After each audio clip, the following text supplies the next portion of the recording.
ಆರೋಗ್ಯ ಸಚಿವರು ಅದರ ಮೇಲೆ ಹೇಳಿಕೆಗಳನ್ನು ಕೊಟ್ಟಿದ್ದಾರೆ ಮತ್ತು ಎಕ್ಸ್ಪರ್ಟ್ಸ್ಗಳು ಹೇಳಿದ್ದಾರೆ ಇದು ಅಷ್ಟು ಏನು ಪರಿಣಾಮಕಾರಿಯಾಗಿ ಇರೋದಿಲ್ಲ. 2001ರಲ್ಲೇ ಇದು ಕಾಣಿಸ್ಕೊಂಡಿದೆ ಮತ್ತು ಇದರಿಂದ ಡೇಂಜರ್ ಇಲ್ಲ ಅಂತಕ್ಕಂಥ ಹೇಳಿಕೆಗಳನ್ನ ಕೊಟ್ಟಿದ್ದಾರೆ. ಆದರೂ ಕೂಡ ಆರೋಗ್ಯ ಇಲಾಖೆಯವರು ಒಂದು ಸೂಚನೆಗಳನ್ನು ಕೊಟ್ಟಿದ್ದಾರೆ.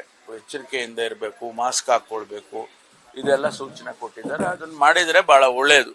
ಎಲ್ಲರೂ ಕೂಡ ನಾವು ಡೇಂಜರೋ ನಾಟ್ ಡೇಂಜರು ಗೊತ್ತಾಗೋದಿಲ್ಲ. ಗೊತ್ತಾಗೋದು ಯಾವಾಗ ಅಂದರೆ ಅಫೆಕ್ಟ್ ಆಗಿ ಜನ ತೀರ್ಕೊಳ್ಳೋವಂಥ ಸಂದರ್ಭ ಬಂದಾಗ ಅದಕ್ಕೆ ಮೊದಲು ಪ್ರಿಕಾಷನ್ಸ್ ತಗೊಳ್ಳೋದು ಒಳ್ಳೆಯದು.